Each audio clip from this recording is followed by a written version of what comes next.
negócio deles. É que fale mais? O agronegócio é mais agressivo. Tá? Visa realmente o lucro em primeiro lugar. E toda atividade econômica é essa, visa o lucro. Né? Ninguém vai investir ou ter prejuízo. Né? Por vezes, essas pequenas áreas são engolidas pelas pessoas que têm grande propriedade de terra, né? que querem expandir os seus negócios. Né? E agora a agricultura familiar é responsável, se não me engano, por 70% do que nós consumimos aqui no Brasil. E você tem que, no que depender do governo, colaborar para que até isso seja mantido, porque mantém o homem no campo, evita o êxodo rural. É isso aí? Mais uma coisa? Candidato, os municípios são os que mais arrecadam de impostos, né? Porém, na hora de receber os repasses, eles são os que menos recebem, fica mais com o governo federal e com o governo estadual. Tem algum plano no seu governo para reverter essa situação? Tem, faz parte do... Quem está à frente desse plano é o Paulo Guedes, ok? Fortalecer a federação, mesmo ficar mais nos municípios, estados e menos na União. Essa é a proposta dele. O exemplo claro que tem dado é para que Ministério da Cidade, por exemplo, né? Eu sei que trata outras coisas, não apenas de habitação popular, mas grande parte é habitação popular. E esse recurso não é direcionado diretamente para o município, porque uma casa construída em Manacapuru, no Amazonas, é diferente de Marau, no Rio Grande do Sul. Casas diferentes, tá certo? Locais diferentes, questão de humildade, precipitação pluviométrica, questão de temperatura média anual. Então, a ideia de mandar diretamente para o município, você evita que parte desse recurso, em torno de, em média, de 8%, fique com a Caixa Econômica Federal. O município tem mais dinheiro. Essa é uma das propostas que nós temos aí em mente. Deputado, Justiça do Trabalho, qual que é a sua proposta para esta jabuticaba brasileira, que é um tribunal de exceção, que criminaliza os pequenos empresários, né, principalmente, Ministério Público do Trabalho, que são órgãos que perseguem os empresários, perseguem as pequenas empresas. O que o senhor vai fazer com esse negócio chamado Justiça do Trabalho? Pretendemos mexer na legislação, sim, você tem razão. Eu não quero ser patrão no Brasil. Eu não quero enfrentar essa... É um inferno. A justiça é um inferno, você tem razão, é um inferno. E ninguém fala isso, sabe por quê? Não dá voto, você perde voto até. Porque sempre aquela história de jogar patrão contra empregado, empregado contra patrão, onde tem mais votos? É empregado. Então você vai lá no pré-64, o Brizola queria uma nova Assembleia Nacional Constituinte. Quem seriam os constituintes? Operários, camponeses e sargentos. Sempre na hora de chegar ao poder, usa-se as massas. Depois que chega, banana para as massas. Então limite essas questões. Ninguém quer acabar, que é o direito de recorrer à justiça. Mas, como na reforma trabalhista que fizemos, eu votei favorável a ela. Quem entra na justiça, se perder, tem a sucumbência. Tá? Tem que mexer nisso aí. Parabéns pela pergunta. Útil, apesar de politicamente não ser boa responder. Essa região aqui tem sofrido muito, porque tem uma população carcerária muito grande, depois que desativaram o Carandiru, né, com muitas penitenciárias, e o crime organizado já atinge as cidades aqui do interior. Quais os planos do senhor com relação a facções criminosas e o crime organizado, principalmente tráfico de drogas? Olha só, hoje assassinaram 3 policiais militares no Ceará. O Ceará é o estado proporcionalmente mais violento do Brasil. O que nós precisamos, tenho batido nessa tecla, e a população começa a entender. Entre outras muitas coisas, excludente de ilicitude. O policial, tem um major do meu lado aqui, ele pode explicar melhor do que eu. A legislação que está aí leva muitas vezes ele raciocinar com meio segundo a mais se atira ou não atira. Nesse espaço de tempo, que é uma eternidade, pode ser a distância entre ir para a cadeia e para o cemitério, com a legislação que está aí. O que nós queremos é dar direito ao policial se defender. Sempre quando ele atirar e por outro lado ia tombar um marginal, não interessa com quantos tiros, ele tem que ser condecorado e não processado. Começa por aí. Você fala sobre o sistema prisional. Nós gostaríamos, a nossa legislação impede o trabalho forçado. Isso é uma piada, Certo? Você não pode botar um vagabundo para trabalhar. A não ser que ele queira. A não ser que ele queira. Tá? Cheio de direito. O vagabundo tem mais direito que ele está aqui fora da cadeia. Okay? Buscar mudar a legislação, fazer presídios mais afastados, porque não próximos aos pelotões de fronteira do Exército Brasileiro. Nem precisa botar guarda, não vai fugir ninguém. Lá não vai ter sinal de telefone também, não vai comandar o crime. E de acordo com a pena que ele venha sofrer, ele pode ir para essas áreas, desafoga para cá. Agora, não temos dinheiro para investir em quase nada no Brasil. Essa é uma grande verdade. Quem falar que vai, vou fazer escola, vou fazer creche, fazer isso, fazer aquilo, está pegando dinheiro emprestado na lua, né? Não sei como é que ele vai conseguir trazer essa grana para cá. Mas, vamos lá, nós temos que livrar a sociedade desses marginais. Se a cadeia é uma antessala do inferno, e tem gente preocupada com isso, o vagabundo se preocupe mais antes de cometer um ato delituoso. A vez que você é meio japa, no Japão tem pena de morte. Então se respeita. Perguntaram outro dia para mim, né? Como é que é a segurança no Japão, né? Tendo em vista a política desarmamentista lá. Lá tem uma política desarmamentista, mas se você fizer uma besteira contra o agente ali, tu vai pro pau. É igual aos Estados Unidos. Se você apontar uma arma para um agente de segurança, né? De acordo com o Estado, você pega 20 anos de cadeia sem ser historinha de progressão. Aqui ficam preocupados, né, com o pobre coitado, ele não teve oportunidade. Pô, minha mãe teve 7 filhos, pô. A região mais pobre de São Paulo, né? Vado do Ribeira. E ninguém se caiu no mundo do crime. Agora, tem gente que tem meios, os filhos, um ou outro, vai fazer besteira, como a própria Richthofen. Tem besteira. Tinha dinheiro e fez besteira. Tá ok? Agora, nós temos que ter uma cultura no Brasil, cometer um crime, não interessa se é furto ou latrocínio. Tem que cumprir uma pena. Hoje ninguém vai para trás das grades por mais de 24 horas e comete um furto, que é o dia de custódia, bota o cara para fora. Eu tenho repetido. Qual a diferença de furto para roubo e latrocínio?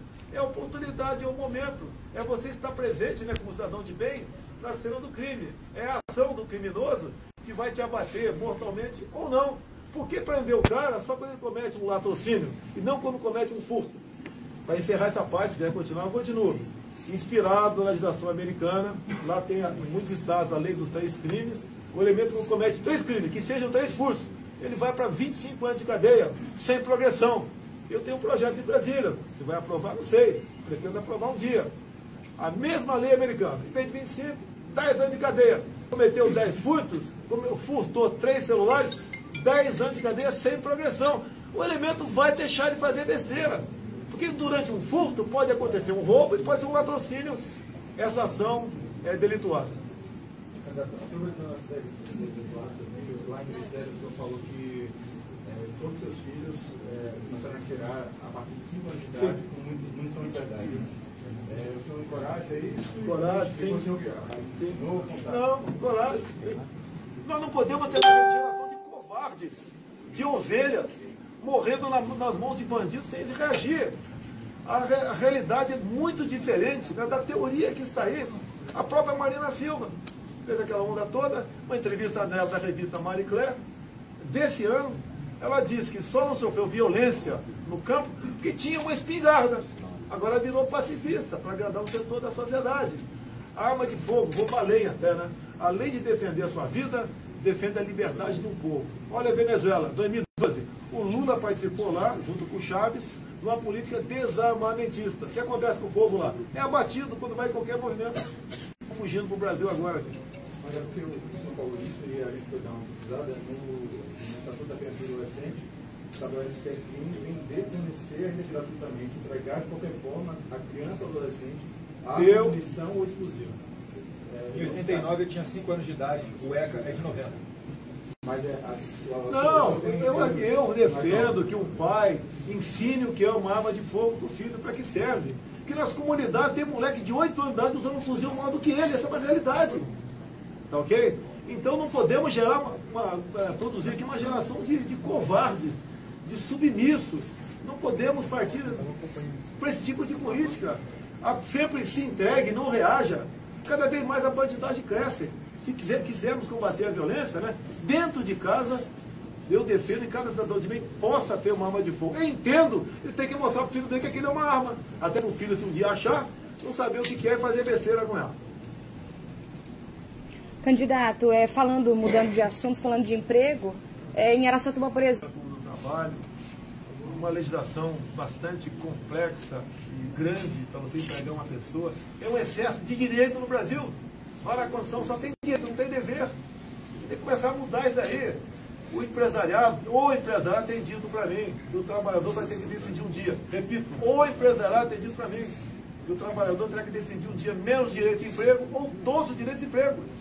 Você quer ser patrão no Brasil? Você sabe o que é ser patrão no Brasil? Com todo respeito? Não é fácil. Agora, se eu quero trabalhar 20 horas por dia, limpando privada nesse hotel, por que eu não posso ter esse direito?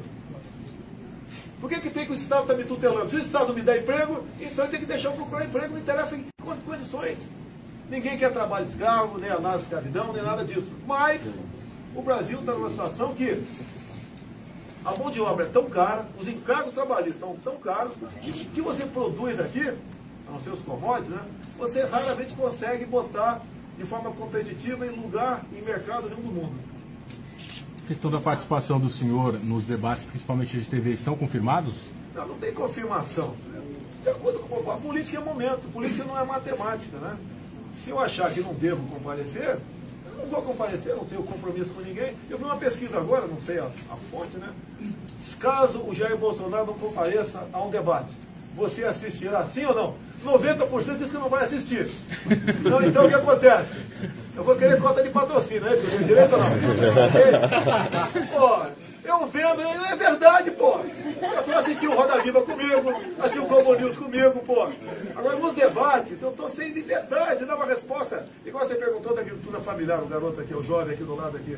Eu acho que eu levei 3 minutos para te responder. Uma resposta que eu acho que está de acordo com a minha resposta. Como é que eu vou responder em 45 segundos um trem dessa aí?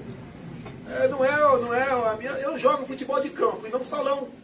O debate é futebol de salão, eu quero futebol de campo. Deputado, como o senhor vê a atuação do nosso Poder Judiciário, o STF, que em suas últimas manifestações públicas claramente adota um lado, né, dentro da política e adota uma postura de ativismo judicial? O senhor acha que tem que continuar essa prática de o presidente indicar o ministro do STF? O que o senhor pensa sobre isso, né? Esse ativismo judicial. Do desembargador Favredo? Não. É o que soltou o Lula com a confusão de poucas semanas atrás. Passado, né? Eu acho que era um Lula ainda. Né? O Sérgio Moro também foi cotado, foi barrado. Graças a Deus. Sabe por quê? Se ele estivesse lá, não estaria na 13ª Vara em Curitiba. Estaria um outro. E a Lava Jato não teria ocorrido, com toda certeza. Então, o destino, muitas vezes, está ao lado do cidadão de bem no Brasil. Tá certo? Agora, até há poucas semanas eu falei, né, vamos aumentar mais 10. O pessoal caiu de pau em cima de mim. Que como está, você fazendo uma boa reforma na questão trabalhista, né, ou do Ministério Público, o Supremo pode julgar inconstitucional. Olha o que o Supremo fez há poucas semanas. Julgou, né, declarou inconstitucional a minha lei, que foi uma emenda à lei, né, 2 artigos de uma lei, que falava do voto impresso. E a argumentação da senhora Raquel Dodge, que a impressão do voto comprometia a segurança das eleições. Nem vou concluir. E resolveram ter apenas um voto eletrônico. Com todo respeito, eu que estou aqui para responder e não vocês, mas na consciência de vocês. Vocês confiam nessa urna eletrônica? Estou vendo aqui parece guri japonesa, né, o garoto aqui. Certo? Eu fui criado perto de Registro, lá no Vale do Ribeiro, uma grande colônia japonesa, com grandes amigos lá. O Japão, que é um país extremamente desenvolvido nessa área, não aceita a urna eletrônica.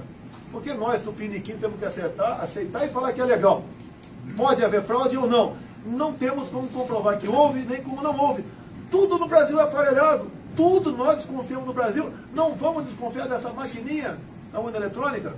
Bolsonaro, são 2 questões. Primeiro, eu só queria entender, certo, se o senhor vai participar ou não dos debates na televisão. Porque de manhã o senhor falou que ia participar de 3 debates até o primeiro turno.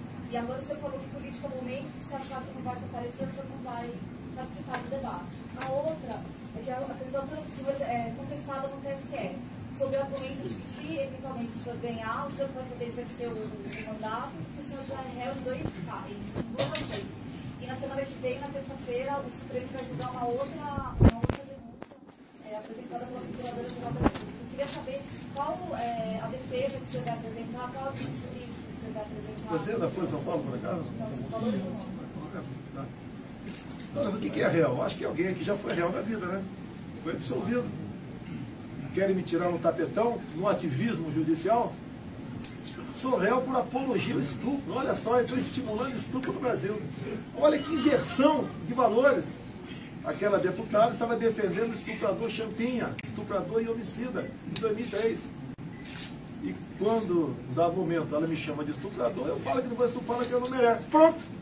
Se eu tivesse falado que vou estuprar porque merece, seria herói nacional. Que mau gosto, que não é dessa questão aí. Okay? Mas, olha só, pessoal, eu defendo a mulher. há 2 anos e pouco, votamos uma proposta de emenda à Constituição para que menores de idade respondessem como adultos caso cometesse o crime de estupro. Como votou essa deputada que me acusa? Votou contra. Para ela, o menor de 16 a 17 anos pode estuprar e matar, que ele vai responder à luz do ECA. Como diz o colega agora há pouco, né? Ó, no ECA está dizendo que não pode, não sei o quê. Aí esse ECA tem que ser rasgado e jogado numa latrina. Tá? Não pune o menor. Nós devemos reduzir a modalidade penal, se possível para 14 anos de idade. Se não der, para 17, 16, não tem problema. Esse ECA é um estímulo à vagabundagem, à malandragem infantil no nosso Brasil. Tem que mudar isso daí. Um animal, um cachorro, que tem 6 meses de idade, não morde a gente. Como é outro animal com 16, 17 anos, dá um tiro na gente, estupra, mata, faz e acontece. E tem gente achando que eles não estão devidamente formados ainda, intelectualmente, né? E tem que ter outra chance. Se matar um parente meu, estuprar um parente meu, pode ter certeza que esse cara não vai ter outra chance, não. Um país marcado por tantas corrupções, principalmente no nosso nível legislativo, como ser presidente do país desse? Não é fácil, realmente, né? A corrupção tem origem nas indicações políticas. Acaba as eleições, o eleito vai lá para os porões do Jaburu, junta os principais partidos e loteia a máquina pública, ministérios, bancos oficiais e estatais. E daí vai governar o Brasil. E daí, o que nasce disso? Ineficiência do Estado, saúde, educação, segurança e corrupção. Deputado. Eu não aceito. Nenhum partido grande procurou para fazer um acordo comigo, né? Procurou. Já sabe quem eu sou. Pretendo, uma vez chegando lá, escolher um ministério, né, que seria um time, para poder ganhar o jogo. E virar esse jogo que estão perdendo de goleada para a corrupção e para a ineficiência do Estado. Além como o senhor não sabe de economia, mas por 8 anos o Lula dirigindo o Brasil. Você analisa isso? O Lula, inclusive, escolheu um ministro da Economia que era médico. A Dilma era economista. Afundou o Brasil. Você acha que eu tenho que entender de saúde para ser presidente também? Tem que entender de agricultura com profundidade? Você tem que ter uma noção disso daí. Escolher as pessoas que têm o conhecimento para administrar o Brasil. Até de Forças Armadas eu tenho dificuldade, sou capitão do Exército. Vocês acham que eu sei de tudo sobre Forças Armadas por ser capitão do Exército? Tenho conhecimento, com toda certeza, muito maior do que de vocês. Mas vou ter, na defesa, um general, um oficial general de 4 estrelas. Vocês sabem que é o ministro da Ciência e Tecnologia do Brasil? Acho que pouca gente sabe, né? Se é que sabe. Ele não sabe a diferença de lei da gravidade e gravidez. Como é que pode um elemento desse estar à frente do ministério tão importante como esse, que vai para a inovação, para a pesquisa? Não pesquisamos nada no Brasil. E pessoal de vergonha fica de palhaçada comigo, né? Bota o Nióbio de vice, o Grafeno de presidente. Pô, o primeiro, que é privada, pesquisa, a Mackenzie, aqui em São Paulo, diz que nos próximos 10 anos, os inventos que adviram do grafeno movimentarão mais de $1 trilhão. E estamos deixando passar. Uma menina afrodescendente, recém-formada pelo IME, né, tirou da prancheta uma tela de grafeno. O que serve essa tela? Para dessanalizar a água do mar. Onde ela está? Está na Inglaterra. Daqui a pouco está comprando essa tela a preço, não sei do que, de ouro, diamante, né? E trazendo para cá. E podíamos ter essa menina, essa jovem, trabalhando para o seu país. Como aqui não tem espaço para isso, aqui você não pode investir nisso, né? Pesquisa, desenvolvimento, novas tecnologias, as pessoas, o cérebro sai do Brasil. Deputado, como o senhor vê o papel do BNDES, que durante o governo do PT, do senhor Lula e da dona Dilma, mandou bilhões e bilhões de reais do povo brasileiro para ditaduras comunistas como Cuba, Angola e tudo que não presta no mundo? Devia perguntar como é que o senhor Henrique Meirelles, à frente do conselho da JBS Friboi, né, conseguiu 9 bilhões para eles. A JBS Friboi é preço de banana, 6% de juros, se não me engano, essa faixa aí. Enquanto para Santas Casas, que estão aí atoladas em dívida, é 21%. O BNDES é do povo, não pode ser para os amigos do rei. E olha a coincidência. Mais ou menos 5% de 9 bilhões, eu sei quanto é que são, né? Porque a matemática é uma ciência exata, né? Mas em torno de 360 milhões foi para partidos políticos. Ou seja, você vai pegar empréstimo no banco, pega lá 9 bilhões e dá para mim, candidato, 340 milhões. Alguma coisa está casada nessa operação. E tanto é que botaram na minha conta 200 da JBS Friboi. No dia seguinte eu devolvi não para a JBS, para o meu partido, foi um partido que botou na minha conta. E fiquei fora dessa, graças a Deus, dessa armação por parte aí destes, né, que tomaram o poder e o Estado para poder atingir o seu projeto absoluto de poder. Caso o senhor eleito, dinheiro da União vai para movimentos e organizações de direitos humanos? Olha, tem direitos humanos e direitos humanos. Esse pessoal que defende bandido, não. Olha só, o caso João Hélio no Rio de Janeiro, um garoto que foi arrastado, né, amarrado sem segurança, teve o carro roubado, os pais, e o moleque, depois de alguns quilômetros depois, logicamente, que morreu, né, acharam pedaços dele pela rua. Lá dentro tinha um menor. Até há pouco tempo, esse menorzão estava na Suíça. Nos últimos 2 anos, consumiu 4 milhões de reais de ONG de direitos humanos. E a alegação foi a seguinte: um dos assassinos do João Hélio foi para lá porque estava correndo o risco de morrer aqui no Brasil. Para esse tipo de coisa, não vai ter dinheiro, não. Não vai ter dinheiro para a ONG, para a MST também não vai ter. O BNDES também dá dinheiro no MST, não vai ter. O pessoal vai ter que trabalhar. Tem que começar na escola. Oi? Bolsonaro, tem que começar na escola. Olha, a escola. O que nós temos que fazer? Você falou na escola, parabéns aí. A escola, a gente encara o professor, a professora, como segundo pai e segunda mãe. Tirou-se a autoridade do professor em sala de aula ao longo dos últimos anos. Inventaram a aprovação automática. Tem gente que acha que um pedaço de papel na parede escrito diploma resolveu o problema dele. Não resolveu o problema dele, não. Ele vai continuar com muitos problemas, tá certo? E não é assim que é educar. O objetivo final da educação é formar na ponta da linha um bom empregado, um bom patrão, um bom liberal. Que vai ser útil para si e para o seu país. Formar um cidadão. Tem que, sim, voltar a ter educação moral e cívica. Quando eu falo em escolas militares, né, os colégios militares têm ganho concursos aí fora do Brasil. A última foi de matemática pura. Né? 4 garotos do colégio militar de Brasília foram aprovados em Harvard. Gostaria que o senhor falasse mais. Por quê? Porque tem disciplina. Nós devemos. Os professores são maravilhosos no Brasil, em grande parte. E nós devemos dar poderes para exercer a autoridade de sala de aula. Vai o professor tomar um telefone celular de um garoto durante a aula? Vai ter problema. Isso tem que deixar de existir. Mexer no currículo escolar também. Nós devemos, de preferência, no ensino médio, dar uma formação técnica para essa garotada. Verdade. Vou falar de combustível rapidinho. Não sei nas outras regiões, mas aqui na região de Araçatuba, o preço do etanol sempre oscilou muito, apesar da gasolina seguir estabilizado por algum tempo. O senhor pretende criar algum tipo de política que controle o preço do etanol, como existe da gasolina? Olha só, no que depender de mim, o produtor aqui de etanol vai poder vender combustível na porta da fazenda dele. Não fala em liberalismo? Por que só liberar os outros do nosso lado de cá? Muitas vezes um caminhão, tanque, viaja 200 quilômetros, troca a nota e volta. Vai vender aqui mesmo. Porque tem aquele monopólio que tem que passar pelas distribuidoras. Vamos burocratizar isso aí. Agora, preço do combustível. Vou falar do Rio de Janeiro, que não é diferente dos demais estados. Cada litro de gasolina você paga R$ 1,60 de ICMS. O governo federal não vai ter como mexer nisso. Tem que sabatinar os governadores, ver o que eles podem fazer. A carga tributária ultrapassou o limite da razoabilidade. Todos os limites. Até um tal de Laffer falou isso muito tempo atrás. Né?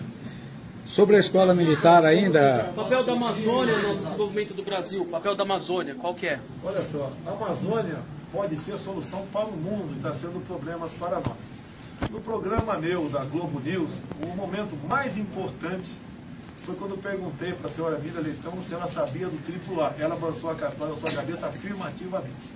Logicamente, depois eu descobri sobre o assunto. Nós temos o que o mundo todo não tem mais. Riquezas minerais e biodiversidade. Poucos países têm em menor quantidade que nós temos aqui. O que é o AAA? Andes, Amazônia, Atlântico. Um grande corredor ecológico. A largura varia de 50 a 150 quilômetros. 136 milhões de hectares. E esses estudos que tem fora, como o da França, falar sobre o clima, que aqui no Brasil todo mundo, clima, meio ambiente, né? Certo? Estamos para perder essa área porque ela será vital para a sobrevivência da humanidade. Deixaremos de ter autonomia sobre essa faixa enorme da nossa região amazônica. E aquele espaço que fecha toda por cima da calha dos Solimões e do Amazonas, nós vamos perder pela manobra Roraima e parte da Amazônia. Vamos perder toda a Amazônia por causa desse ativismo ambiental, que o pessoal não sabe o que é e bate palmas. O mundo nenhum tem piedade de nós. Ninguém está preocupado conosco. Não existe amizade entre nações. E essas nações estão fazendo a coisa certa, nos isolando. Nós que estamos sendo fracos e antipatriotas, aceitando essas políticas que vêm de fora para dentro. Candidato, o senhor mencionou já que o ensino à distância poderia ser uma possibilidade para a educação. Eu queria que o senhor falasse mais sobre isso. Você vê, tem locais distantes que uma criança tem que andar 20, 30 quilômetros, já chega cansado na sala de aula. E muitas vezes nem vai estudar. Então, ensino à distância, eu acho que seria uma boa ideia nessas regiões longínquas do Brasil. Agora, tem muito... Você pode falar da escola em casa aí? A educação domiciliar, o homeschooling também é uma saída para isso. A maior demanda vem por parte que tem filhos especiais. A escola não tem condição de colocar 2 professores dentro de cada sala de aula. Então, por obrigação, eles têm que fazer educação domiciliar. Algo que é regularizado no mundo inteiro, mas é criminalizado no Brasil. Por vezes são processados até por abandono intelectual. O processo agora está na mão do ministro Barroso, no STF, mas a competência é do Congresso Nacional e a gente tem um projeto de lei a favor do homeschooling, que ao lado do EAD poderia sim melhorar a educação no Brasil. Mas aí o EAD não poderia ser em centros urbanos, ou ele também poderia ser aplicado em centros urbanos? Os detalhes a gente pode discutir durante a tramitação do projeto, mas de qualquer forma o EAD é a evolução da tecnologia, não tem como frear. Candidato, só para entender melhor a questão da escola militar. É uma escola em cada capital e o modelo é Polícia Militar ou Escola do Exército, que as duas são muito boas? Um em cada estado que eu tenho falado é modelo Colégio Militar. Meu sonho aqui é no Campo de Marte, em São Paulo, temos o maior colégio militar do Brasil. Nós temos atualmente 13 colégios militares. E pretendemos ter, nos primeiros 2 anos, um colégio militar em cada capital do estado que não tem. No mais, as polícias militares, em especial do Amazonas e Goiás, têm feito um bom trabalho nesse sentido. Há pouco mais de 10 anos, começaram a militarizar algumas escolas. E o resultado final é excepcional. Percentualmente, eles têm um maior número de pessoas aprovadas em vestibulares. A ideia é universalizar essa escola? Você não tem efetivo para isso, ninguém quer botar olho unido em todas as escolas. Inclusive, os pais, estive em Anápolis, numa escola lá, estive em Goiânia, em outra, e estive também em Manaus. Os pais brigam para botar o filho lá. Inclusive em Manaus, na região que eu fui, era a região mais violenta da capital. E lá tem filho traficante que quer que o filho fique lá dentro, que não quer que o filho siga vivendo do pai. O pai traficante tem no máximo aí 35 anos de idade, está morto ou está preso. Não quer que siga a carreira dentro, ok? Tá. Olha só, eu sou contra a legalização de qualquer tipo de droga. Tá? Eu estive em Dourados há poucos meses e fui lá conversar com o pessoal da tal da DOF, o Departamento de Operação de Fronteira, da Polícia Militar de Mato Grosso do Sul. A atividade dele, a grosso modo, 2, 3 viaturas, sai com efetivo de 3, 4 em cada uma delas, uma região acertada na unidade ali. Ele tem 5 dias para fazer ali inopinadas, naquela faixa de fronteira seca enorme com o Paraguai. Tem tido sucesso na prestação de drogas. Levei isso para alguns colegas meus, oficiais generais do Exército. Se poderiam fazer isso associado com programas outros que nós temos, como o CISFRON, Sistema de Proteção de Fronteira. Fazer isso com um carro de combate. Não. Tem que dar proteção para o cara que está lá dentro. O que eles querem? Retaguarda jurídica. Se o carro de combate entrar em contato, em confronto com traficantes, a munição vai ser pesada. Vai catar pedaços de gente do outro lado. Não respondo por isso. É só dar isso para eles que eles cumprem a missão. Combate na fronteira, a entrada de ilícitos. Agora tem que ter a retaguarda jurídica, como tem que ter o nosso policial aqui na cidade também. E o crime organizado? Aí, hoje assusta a população. Sei, vamos lá, meu assessor aqui. Meu posto Ipiranga aqui. A questão do narcotráfico que você colocou, como do crime organizado, como das facções, como o PCC tem um mapeamento do Ministério Público de 10 mil batizados no estado de São Paulo e 30 mil no Brasil. Nunca se fez no país o mapeamento e a persecução do dinheiro do crime. Hoje, esse século, nós vamos disputar cada criança brasileira, cada jovem, com o narcotraficante.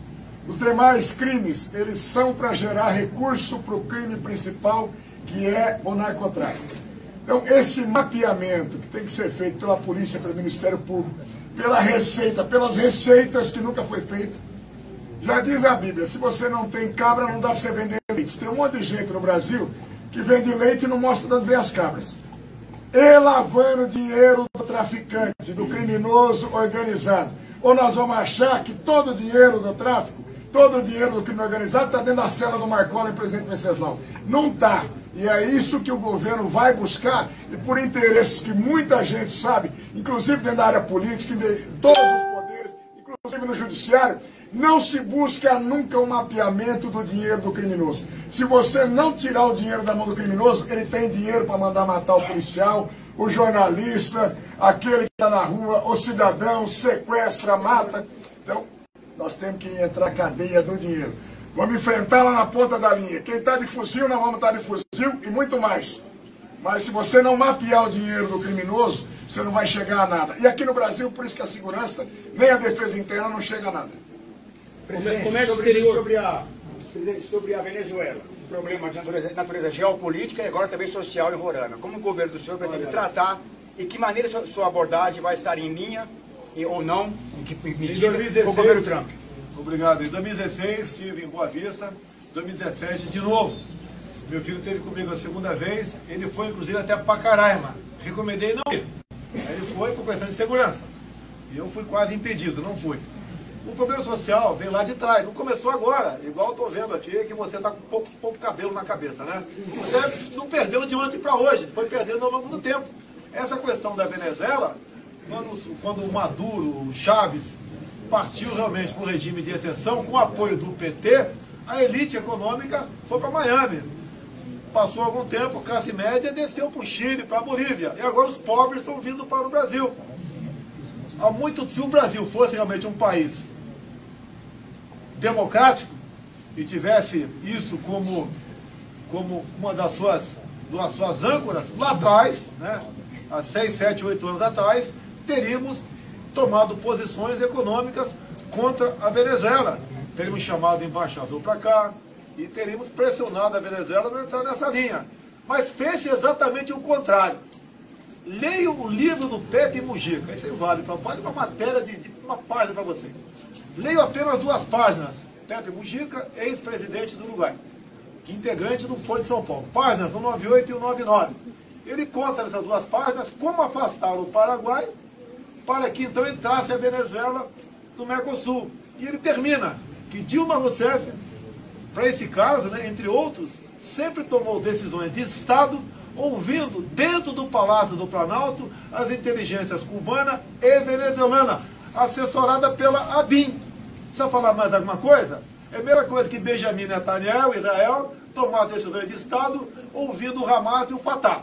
Esse é o Brasil. Pior que a corrupção é a questão ideológica em nosso Brasil. A própria senhora presidente do PT, há pouco tempo, né, reiterou o apoio ao regime de Maduro, como lá realmente a democracia estivesse funcionando. O grande ensinamento que fica disso tudo: não brinquemos com o comunismo e nos cuidemos com o Foro de São Paulo, para que nós não cheguemos à situação que chegou a nossa Venezuela.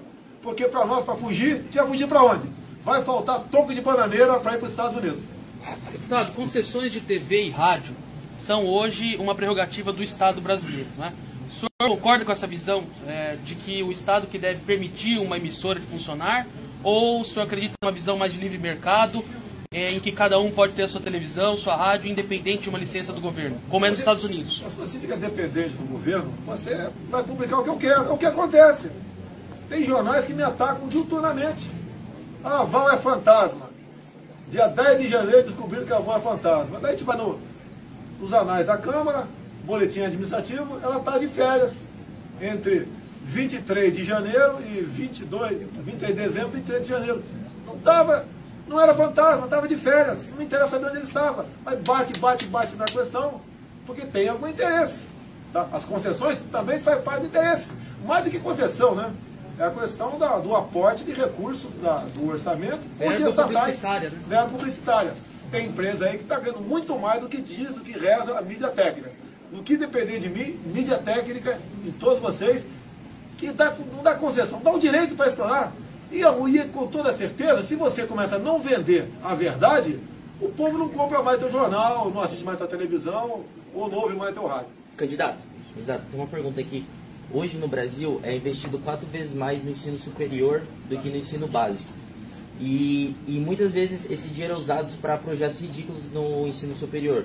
Como, por exemplo, eu vi recentemente teve a oficina da Siririca e também algo ridículo como o curso de Harry Potter. Então, eles usam o nosso dinheiro para investir nessas coisas ridículas, que na minha opinião é ridícula, através do ICMS e através dos impostos. O que o senhor tem a dizer sobre isso? Se você ler o Plano Nacional de Promoção e Cidadania LGBT, tu vai cair para trás. Não tenho nada contra gay, meu Deus, vai ser feliz, cara. Isso aí. Vai ser feliz. Pô, se eu for... Aí, ó, eu, Major, alguém é contra? Não, vai ser feliz aqui. Pô, que bela declaração. Agora, nesse Plano Nacional são 180 itens. Se você começar ali, tu cai para trás. Um dos objetivos, desconstrução da heteronormatividade. Ou seja, eu e a Joyce tem que dizer que não é normal. Normal é eu e o Olímpio. Com verba pública. Se for entrar, por exemplo, no site Humaniza Redes, não vou falar o nome da deputada não, porque está em processão, tá certo? Você vê lá que ela relativiza, ela relativizava, enquanto secretária de Direitos Humanos, a questão da pedofilia. Um pedófilo, deixo bem claro, segundo o site Humaniza Redes, olha só que é uma bonita. Ele sai daqui, enquanto um barbado, introduzindo um pênis no ânus ou na vagina de um menino ou de uma menina de 3 anos de idade. Você tem que levar ele para o hospital, submetê-lo a um laudo psiquiátrico. Caso ele esteja sofrendo de transtorno, o pobrezinho tem que ser tratado. Eu topo, desde que o psiquiatra eu indicasse, o doutor Peixeira, para resolver esse assunto. Não podemos brincar com isso, meu Deus do céu. É igual a pergunta aqui, olha, teu filho está estimulando um garoto a atirar com o dedinho. Poxa, chega de formar uma geração de fracos. Tá a bandidada crescendo aí, ninguém reage mais. Tinha uma criança fardada hoje durante a visita do senhor aqui. O senhor chegou a perguntar para ela se ela sabia atirar? Perguntei, falei, ó, quer atirar? Bota o dedinho. Falei. E falo para quase todas as crianças com o pai do meu lado. Qual o problema? Não se pode mais brincar com espada. Meu moleque, eu tinha bandido de mocinha, tinha um revólver de alumínio. Só pode brincar de boneca. Brincar de boneca pode. Tocar marmanjo, um peladão deitado no quermesse, não pode. Tá? Imagina se aquele marmanjo lá arma o pau de barraca dele. Tudo legal? Tudo bem? Tudo legal? Pode? Isso pode? Não vamos aceitar mais o politicamente correto. Não se pode fazer uma brincadeira sadia no Brasil.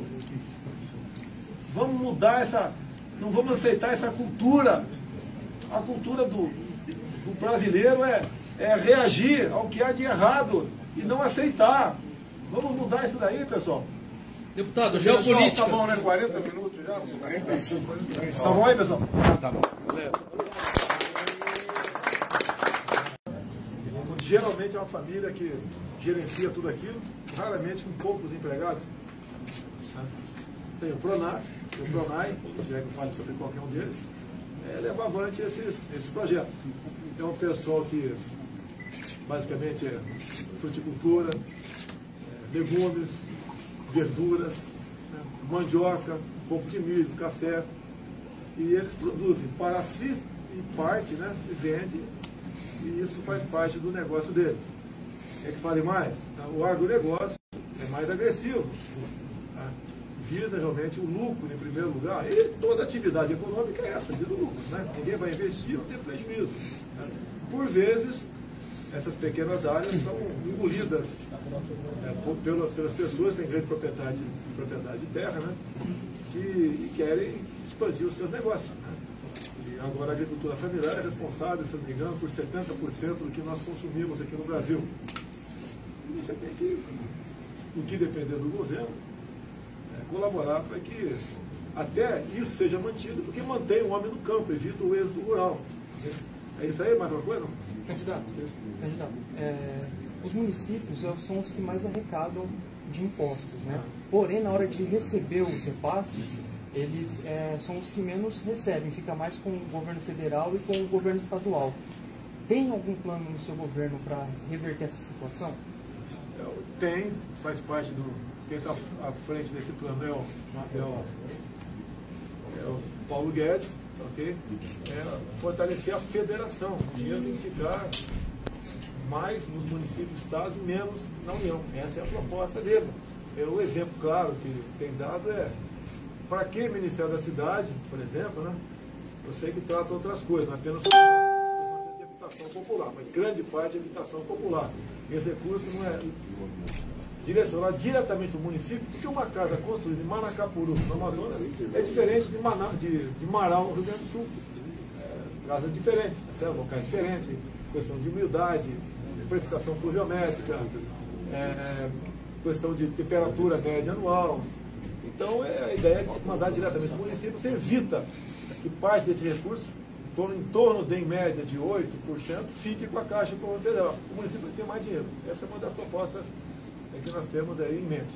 Deputado, Justiça do Trabalho, qual que é a sua proposta para esta jabuticaba brasileira, que é um tribunal de exceção, que criminaliza os pequenos empresários, né, principalmente?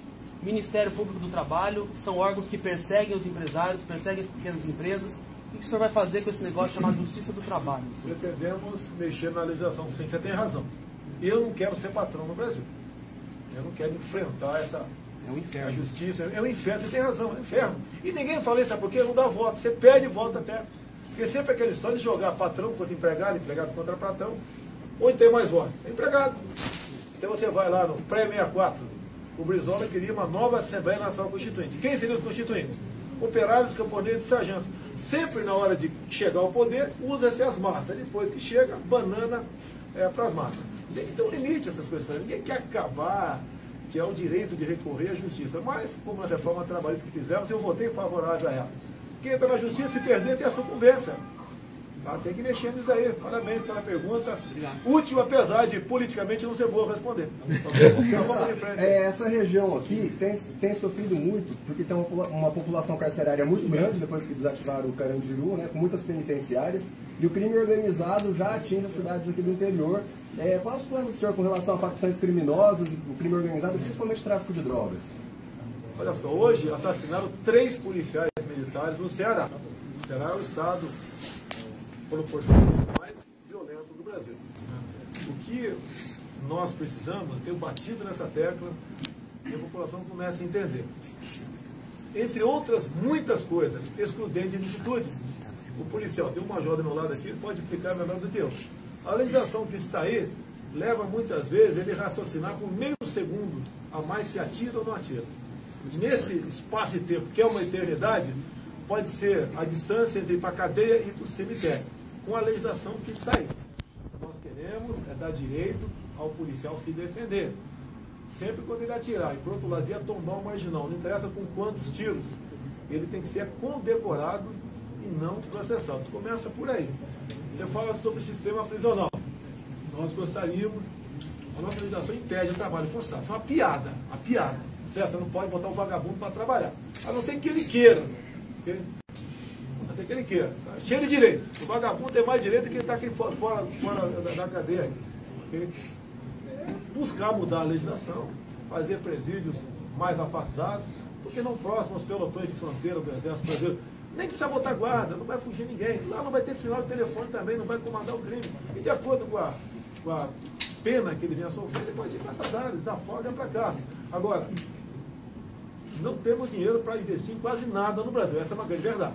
Quem falar que vou fazer escola, vou fazer creche, fazer isso, fazer aquilo, está pegando dinheiro emprestado na lua, né? Não sei como ele vai conseguir trazer essa grana para cá. Mas, vamos lá, nós temos que livrar a sociedade desses marginais. Se a cadeia é uma sala do inferno, tem gente preocupada com isso, o vagabundo se preocupe mais antes de cometer um ato delituoso. A ver que você é meio japa. No Japão tem pena de morte. Então se respeita. Perguntaram outro dia para mim, né? Como é que é a segurança no Japão, né? Tendo em vista a polícia desarmamentista lá. Lá tem uma polícia desarmamentista, mas se você fizer uma besteira contra o agente ali, então vai pro pau. É igual aos Estados Unidos. Se você apontar uma arma para um agente de segurança, né? De acordo com o Estado, você pega 20 anos de cadeia sem ser historinha de progressão. Aqui ficam preocupados, né, com o pobre coitado, ele não teve oportunidade. Pô, minha mãe teve 7 filhos, pô. A região mais pobre de São Paulo, né? Vaz do Ribeira. E ninguém se caiu no mundo do crime. Agora tem gente que tem meios, os filhos, um ou outro vai fazer besteira, como a própria Richthofen. Tem besteira. Tinha dinheiro e fez besteira. Tá ok? Agora, nós temos que ter uma cultura no Brasil, cometer um crime, não interessa se é furto ou latrocínio. Tem que cumprir uma pena. Hoje ninguém vai para trás das grades por mais de 24 horas e comete um furto, que é o dia de custódia, bota o cara para fora. E eu tenho repetido. Qual a diferença de furto para roubo e latrocínio? É a oportunidade, é o momento. É você estar presente, né, como cidadão de bem na cena do crime. É a ação do criminoso se vai te abater mortalmente ou não. Por que prender o cara só quando ele comete um latrocínio e não quando comete um furto? Para encerrar essa parte, se quer continuar, eu continuo. Inspirado na legislação americana, lá tem em muitos estados a lei dos 3 crimes. O elemento que comete 3 crimes, que sejam 3 furtos, ele vai para 25 anos de cadeia, sem progressão. Eu tenho um projeto de Brasília, se vai aprovar, não sei, pretendo aprovar um dia. A mesma lei americana, em vez de 25, 10 anos de cadeia. Cometeu 10 furtos, furtou 3 celulares, 10 anos de cadeia sem progressão. O elemento vai deixar de fazer besteira. Porque durante um furto pode acontecer um roubo e pode ser um latrocínio. Essa ação é delituosa. Aproveitando as 10 filhos, lá em Ministério o senhor falou que todos os seus filhos começaram a tirar a partir de 5 anos de idade com munição de verdade. O senhor encoraja isso? Coragem, sim. O senhor ensinou, não, coragem. Nós não podemos ter uma geração de covardes, de ovelhas, morrendo nas mãos de bandidos sem reagir. A realidade é muito diferente, né, da teoria que está aí. A própria Marina Silva fez aquela onda toda, uma entrevista nela da revista Marie Claire, desse ano. Ela disse que só não sofreu violência no campo porque tinha uma espingarda. Agora virou pacifista, para agradar um setor da sociedade. A arma de fogo, rouba a lenha até, né? Além de defender a sua vida, defende a liberdade de um povo. Olha a Venezuela, 2012. O Lula participou lá, junto com o Chaves, numa política desarmamentista. O que acontece com o povo lá? É abatido quando vai em qualquer movimento. Estão fugindo para o Brasil agora. Mas é porque o senhor falou isso e a gente foi dar uma pesquisada no Estatuto da Criança e do Adolescente. Estabelece que é crime desfornecer ainda gratuitamente, entregar de qualquer forma a criança ou adolescente a munição ou explosivo. Em 89 eu tinha 5 anos de idade, o ECA é de 90.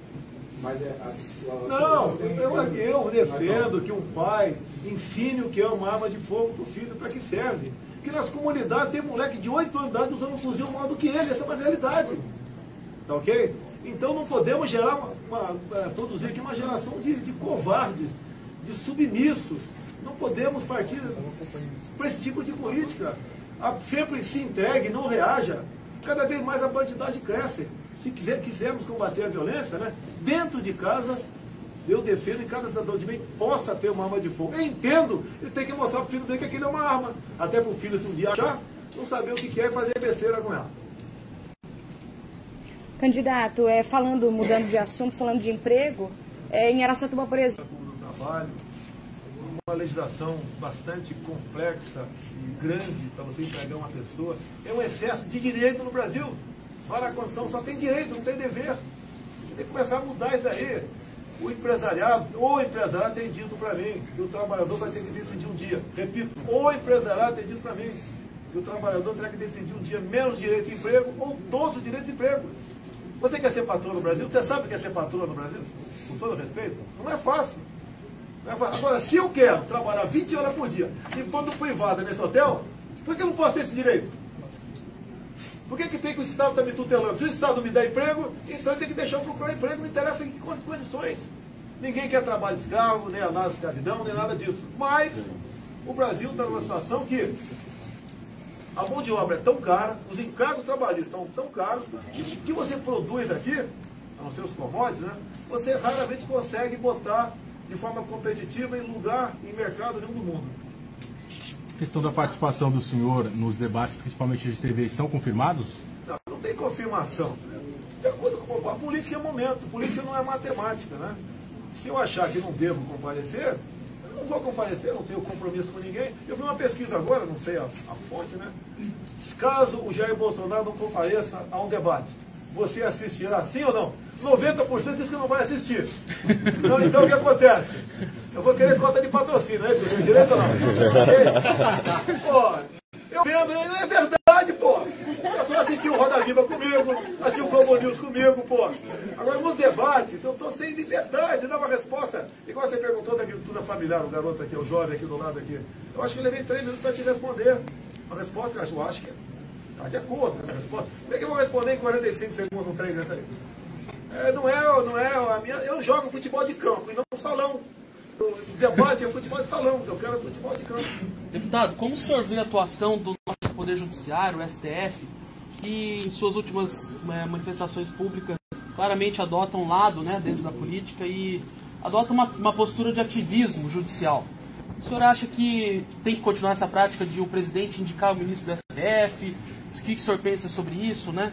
Esse ativismo judicial. Do desembargador Fabredo? Não. É o que soltou o Lula, com a confusão de poucas semanas atrás. Passado, né? Eu acho que era um Lula ainda, tá? O Sérgio Moro também foi cotado, foi barrado. Graças a Deus. Sabe por quê? Se ele estivesse lá, não estaria na 13ª Vara em Curitiba. Estaria um outro. E a Lava Jato não teria ocorrido, com toda certeza. O destino, muitas vezes, está ao lado do cidadão de bem no Brasil.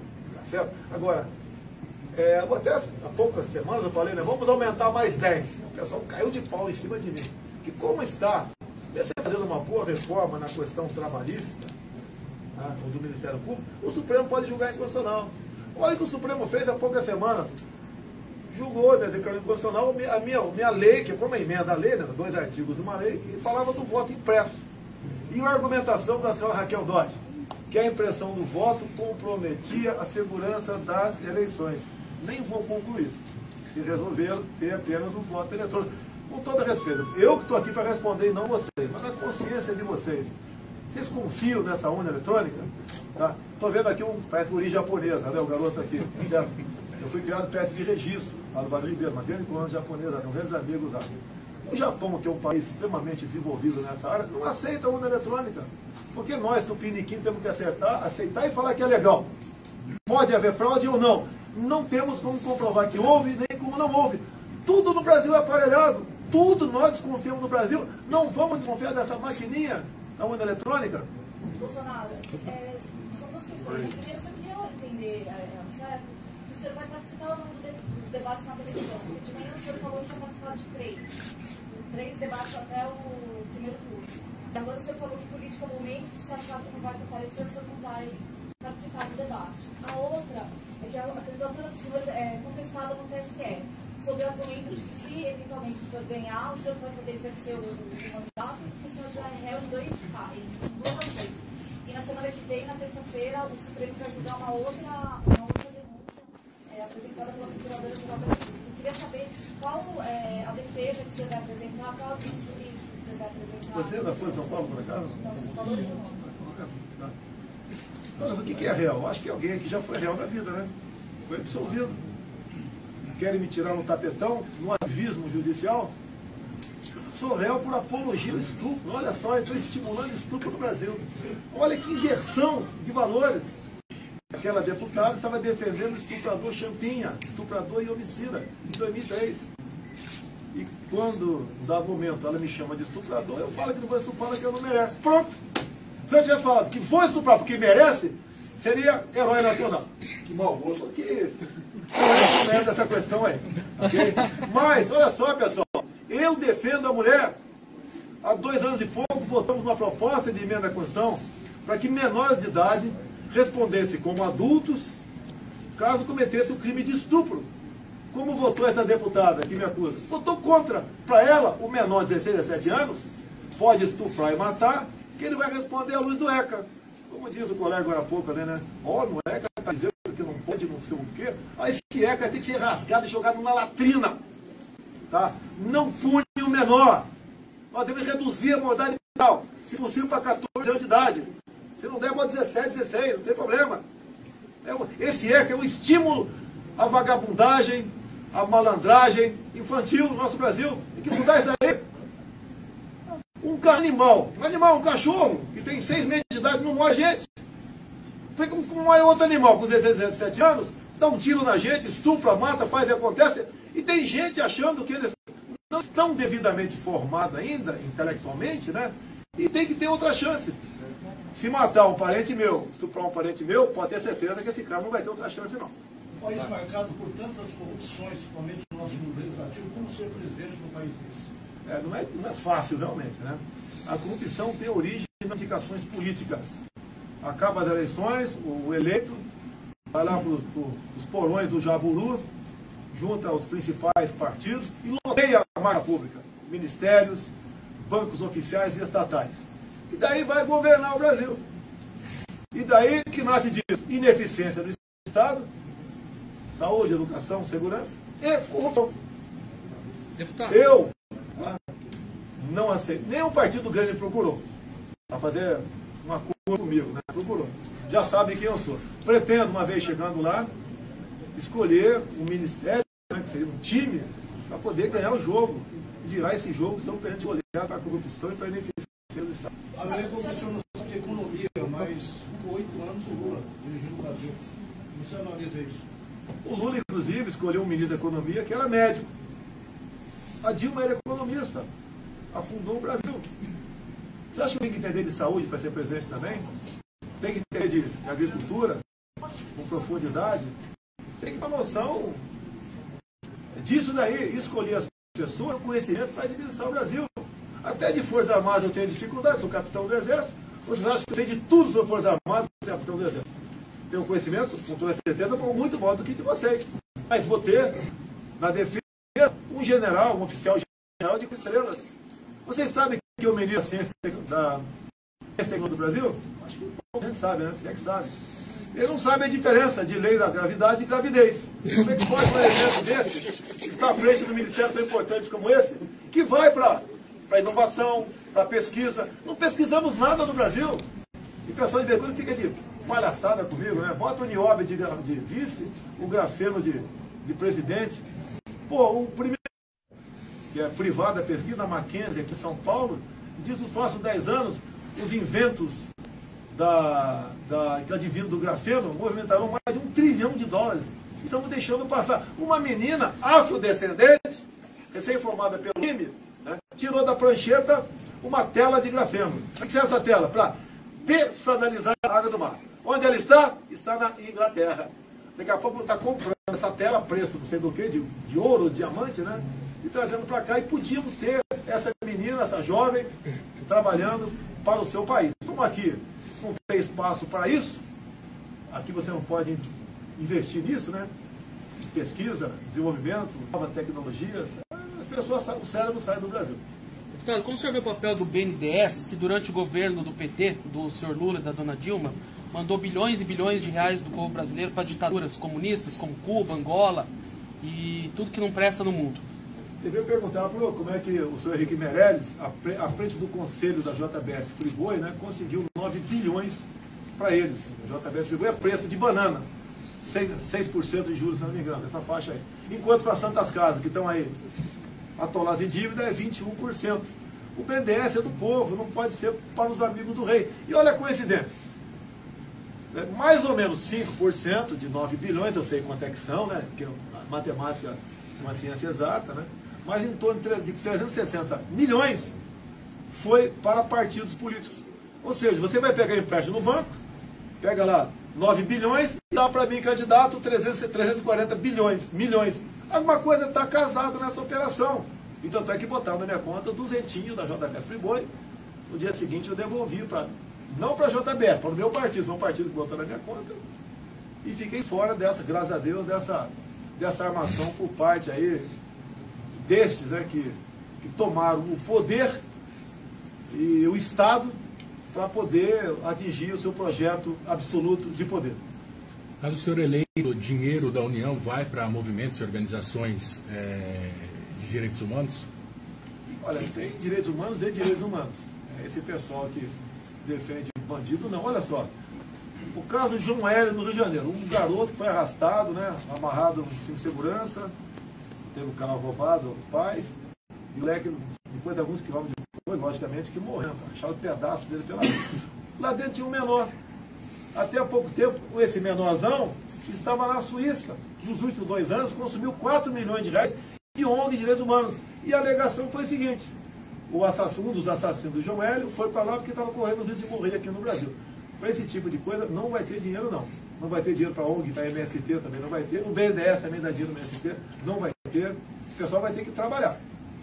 Tem que começar na escola. Oi? Bolsonaro, tem que pensar na escola. Olha, a escola, o que nós temos que fazer fora a escola? Parabéns aí. A escola, a gente encara o professor, a professora, como segundo o pai e segundo a mãe. Tirou-se a autoridade do professor em sala de aula ao longo dos últimos anos. Inventaram a aprovação automática. Tem gente que acha que um pedaço de papel na parede escrito diploma resolveu o problema dele. Não resolveu o problema dele, não. Ele vai acordar com muitos problemas, tá certo? E não é assim que é educar. O objetivo final da educação é formar na ponta da linha um bom empregado, um bom patrão, um bom liberal. Que vai ser útil para si e para o seu país. Tem que, sim, voltar a ter educação moral e cívica.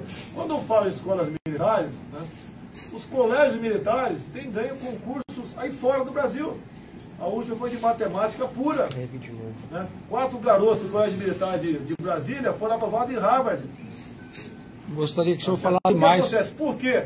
Porque tem disciplina. Nós devemos. Os professores são maravilhosos no Brasil, em grande parte. E nós devemos dar poderes para exercer a autoridade de sala de aula. Vai o professor tomar um telefone celular de um garoto durante a aula? Vai ter problema. Isso tem que deixar de existir. Mexer no currículo escolar também. Nós devemos, de preferência, no ensino médio, dar uma formação técnica para essa garotada. Verdade. Vou falar de combustível rapidinho.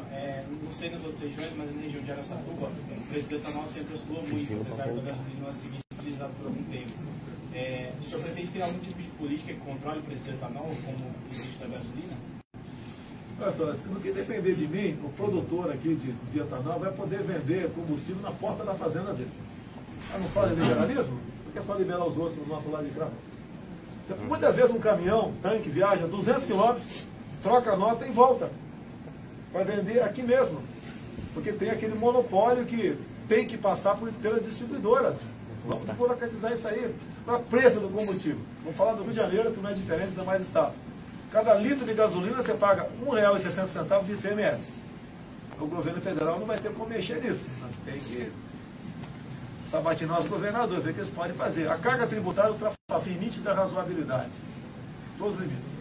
Até o tal de Laffer falou isso muito tempo atrás. Né? Sobre a escola militar ainda... O papel da Amazônia no desenvolvimento do Brasil, o papel da Amazônia, qual que é? Olha só, a Amazônia pode ser a solução para o mundo e está sendo problemas para nós. No programa meu da Globo News, o momento mais importante foi quando eu perguntei para a senhora Miriam Leitão se ela sabia do AAA. Ela balançou a cabeça afirmativamente. Logicamente, depois eu descobri sobre o assunto. Nós temos o que o mundo todo não tem mais. Riquezas minerais e biodiversidade. Poucos países têm em menor quantidade que nós temos aqui. O que é o AAA? Andes, Amazônia, Atlântico. Um grande corredor ecológico. A largura varia de 50 a 150 quilômetros. 136 milhões de hectares. E esses estudos que tem fora, como o da França, falar sobre o clima, que aqui no Brasil todo mundo, clima, meio ambiente, né? Não é certo? Estamos para perder essa área porque ela será vital para a sobrevivência da humanidade. Deixaremos de ter autonomia sobre essa faixa da nossa região amazônica. E aquele espaço, como fecha toda por cima da calha dos Solimões e do Amazonas, nós vamos perder pela manobra Roraima e parte da Amazônia. Vamos perder toda a Amazônia por causa desse ativismo ambiental que o pessoal não sabe o que é e bate palmas. O mundo nenhum tem piedade de nós. Ninguém está preocupado conosco. Não existe amizade entre nações. E essas nações estão fazendo a coisa certa. Nos isolando. Nós que estamos sendo fracos e antipatriotas, aceitando essas políticas que vêm de fora para dentro. Candidato, o senhor mencionou já que o ensino à distância poderia ser uma possibilidade para a educação. Queria que o senhor falasse mais sobre isso. Você vê, tem locais distantes que uma criança tem que andar 20, 30 quilômetros, já chega cansado na sala de aula. E muitas vezes nem vai estudar. Então, ensino à distância, eu acho que seria uma boa ideia nessas regiões longínquas do Brasil. Agora, tem muito, você pode falar, escola em casa aí? A educação domiciliar, o homeschooling também é uma saída para isso. A maior demanda vem por parte que tem filhos especiais. A escola não tem condição de colocar 2 professores dentro de cada sala de aula. Então, por obrigação, eles têm que fazer educação domiciliar. Algo que é regularizado no mundo inteiro, mas é criminalizado no Brasil. Por vezes são processados até por abandono intelectual. O processo agora está na mão do ministro Barroso, no STF, mas a competência é do Congresso Nacional. E a gente tem um projeto de lei a favor do homeschooling, que ao lado do EAD poderia sim melhorar a educação no Brasil. Mas aí o EAD não poderia ser em centros urbanos, ou ele também poderia ser aplicado em centros urbanos? Os detalhes a gente pode discutir durante a tramitação do projeto, mas de qualquer forma o EAD é a evolução da tecnologia, não tem como frear. Candidato, só para entender melhor a questão da escola militar. É uma escola em cada capital e o modelo é Polícia Militar ou Escola do Exército, que as duas são muito boas? Um em cada estado que eu tenho falado é modelo Colégio Militar. Meu sonho aqui é no Campo de Marte, em São Paulo, temos o maior colégio militar do Brasil. Nós temos atualmente 13 colégios militares. E pretendemos ter, nos primeiros 2 anos, um colégio militar em cada capital do estado que não tenha. No mais, as polícias militares, em especial do Amazonas e Goiás, têm feito um bom trabalho nesse sentido. Há pouco mais de 10 anos, começaram a militarizar algumas escolas. E o resultado final é excepcional. Percentualmente, eles têm um maior número de pessoas aprovadas em vestibulares. A ideia é universalizar essa escola? Você não tem efetivo para isso, ninguém quer botar olho unido em todas as escolas. Inclusive, os pais, estive em Anápolis, numa escola lá, estive em Goiânia, em outra, e estive também em Manaus. Os pais brigam para botar o filho lá. Inclusive em Manaus, na região que eu fui, era a região mais violenta da capital. E lá tem filho traficante que quer que o filho fique lá dentro, que não quer que o filho siga vivendo do pai. O pai traficante tem no máximo 35 anos de idade, está morto ou está preso. Não quer que siga a carreira dentro, ok? Tá. Olha só, eu sou contra a legalização de qualquer tipo de droga. Tá? Eu estive em Dourados há poucos meses e fui lá conversar com o pessoal da tal da DOF, o Departamento de Operação de Fronteira, da Polícia Militar de Mato Grosso do Sul. A atividade dele, a grosso modo, 2, 3 viaturas, sai com efetivo de 3, 4 em cada uma delas, uma região acertada da unidade ali. Ele tem 5 dias para fazer ali inopinadas, naquela faixa de fronteira seca enorme com o Paraguai. Tem tido sucesso a prestação de drogas. Levei isso a alguns colegas meus, oficiais generais do Exército. Se poderiam fazer isso, associado, com programas, outros que nós temos, o CISFRON, Sistema de Proteção de Fronteira. Mas um carro de combate. Por que não? Tem que dar para o cara que está lá dentro. O que eles querem? Agora, jurídico. Se o carro de combate entrar em contato, em confronto com traficantes, a missão é pesar. Vai catar pedaço de gente do outro lado. Não respondo por isso. É só dar isso para eles que eles cumprem a missão. Combate na fronteira, a entrada de ilícitos. Agora tem que ter a retaguarda jurídica. Como tem que ter o nosso policial aqui na cidade também. O crime organizado. Aí, hoje assusta a população. Vamos lá, meu assessor. Meu Paulo, é posto Ipiranga aqui. A questão do narcotráfico que você colocou, como do crime organizado, como das facções, como o PCC tem um mapeamento do Ministério Público de 10 mil batizados no estado de São Paulo, 30 mil no Brasil. Nunca se fez no país um mapeamento e a persecução do dinheiro do crime. Hoje, esse século, nós vamos disputar cada criança brasileira, cada jovem, com o narcotraficante.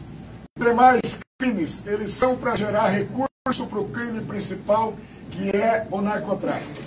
Então, esse mapeamento que tem que ser feito pela polícia, pelo Ministério Público, pela Receita, pelas receitas que nunca foi feito. Já diz a Bíblia, se você não em casa não dá para você vender leite. Tem um monte de gente no Brasil que vende leite e não mostra das cabras. E lavando dinheiro do traficante, do criminoso organizado. Ou nós vamos achar que todo o dinheiro do tráfico, todo o dinheiro do crime está dentro da cela do Marcon, presidente Venceslau. Não está. E é isso que o governo vai buscar, e por interesses que muita gente sabe, inclusive dentro da área política, em todos os poderes, inclusive no judiciário, não se busca nunca um mapeamento do dinheiro do criminoso. Se você não tirar o dinheiro do criminoso, ele tem dinheiro para mandar matar o policial, o jornalista, aquele que está na rua, o cidadão, sequestra, mata. Então, nós temos que entrar na cadeia do dinheiro. Enfrentar lá na ponta da linha. Quem está de fuzil, nós vamos estar de fuzil e muito mais. Mas se você não mapear o dinheiro do criminoso, você não vai chegar a nada. E aqui no Brasil, por isso que a segurança, nem a defesa interna não chega a nada. Presidente, sobre a Venezuela, problema de natureza geopolítica e agora também social em Roraima. Como o governo do senhor pretende tratar e que maneira sua abordagem vai estar em linha ou não com o governo Trump? Obrigado. Em 2016 estive em Boa Vista, em 2017 de novo. Meu filho esteve comigo a segunda vez, ele foi inclusive até Pacaraima. Recomendei não ir. Ele foi por questão de segurança. Eu fui quase impedido, não fui. O problema social vem lá de trás, não começou agora, igual eu estou vendo aqui, que você está com pouco cabelo na cabeça, né? Você não perdeu de ontem para hoje, foi perdendo ao longo do tempo. Essa questão da Venezuela, quando Maduro, o Chaves, partiu realmente para o regime de exceção, com o apoio do PT, a elite econômica foi para Miami. Passou algum tempo, classe média desceu para o Chile, para a Bolívia, e agora os pobres estão vindo para o Brasil. Se o Brasil fosse realmente um país democrático e tivesse isso como uma das suas âncoras, lá atrás, né, há 6, 7, 8 anos atrás, teríamos tomado ações econômicas contra a Venezuela. Teríamos chamado o embaixador para cá e teríamos pressionado a Venezuela para entrar nessa linha. Mas fez exatamente o contrário. Leia o livro do Pedro Mujica, isso aí vale para uma página para vocês. Leio apenas 2 páginas. Mujica, ex-presidente do Uruguai, que integrante do Foro de São Paulo. Páginas 198 e 199. Ele conta nessas 2 páginas como afastar o Uruguai para que eu entrasse a Venezuela do meu sul. E ele termina que Dilma Rousseff, para esse caso, né, entre outros, sempre tomou decisões de Estado ouvindo dentro do Palácio do Planalto as inteligências cubana e venezuelana, assessorada pela ABIN. Precisa falar mais alguma coisa? É a mesma coisa que Benjamin Netanyahu tomar decisões de Estado ouvindo o Hamas e o Fatah. Esse é o Brasil. Pior que a corrupção é a questão ideológica em nosso Brasil. A própria senhora presidente do PT, há pouco tempo, né, reiterou o apoio ao regime de Maduro, como realmente a democracia estivesse funcionando. O grande ensinamento que fica disso tudo: não brinquemos com o comunismo e nos cuidemos com o Foro de São Paulo, para que nós não cheguemos à situação que chegou a nossa Venezuela. Porque para nós, para fugir, a gente vai fugir para onde? Vai faltar toco de bananeira para ir para os Estados Unidos. Deputado, concessões de TV e rádio são hoje uma prerrogativa do Estado brasileiro, não é? O senhor concorda com essa visão de que o Estado que deve permitir uma emissora funcionar? Ou o senhor acredita numa visão mais de livre mercado, em que cada um pode ter a sua televisão, sua rádio, independente de uma licença do governo, como é nos Estados Unidos? Se você fica dependente do governo, você vai publicar o que eu quero. É o que acontece. Tem jornais que me atacam diuturnamente. A Val é fantasma. Dia 10 de janeiro descobriram que a Val é fantasma. Daí a gente vai nos anais da Câmara, boletim administrativo, ela está de férias entre 23 de janeiro e 23 de dezembro e 23 de janeiro. Não é fantasma, estava de férias, não interessa saber onde ele estava. Mas bate na questão, porque tem algum interesse. Tá? As concessões também fazem parte do interesse. Mais do que concessão, né? É a questão do aporte de recursos do orçamento, fontes estatais, verba publicitária. Tem empresa aí que está ganhando muito mais do que diz, do que reza a mídia técnica. No que depender de mim, mídia técnica, e todos vocês, que não dá concessão, dá o direito para explorar. E com toda certeza, se você começa a não vender a verdade, o povo não compra mais teu jornal, não assiste mais tua televisão, ou não ouve mais teu rádio. Candidato, tem uma pergunta aqui. hoje no Brasil é investido 4 vezes mais no ensino superior do que no ensino básico. E muitas vezes esse dinheiro é usado para projetos ridículos no ensino superior.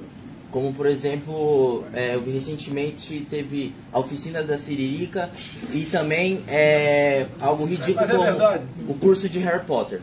Então, eles usam o nosso dinheiro para investir nessas coisas ridículas, que na minha opinião é ridícula, através do ICMS e através dos impostos. O que o senhor tem a dizer sobre isso? Se você ler o Plano Nacional de Promoção e Cidadania LGBT, tu vai cair para trás. Não deu nada contra gay, meu Deus.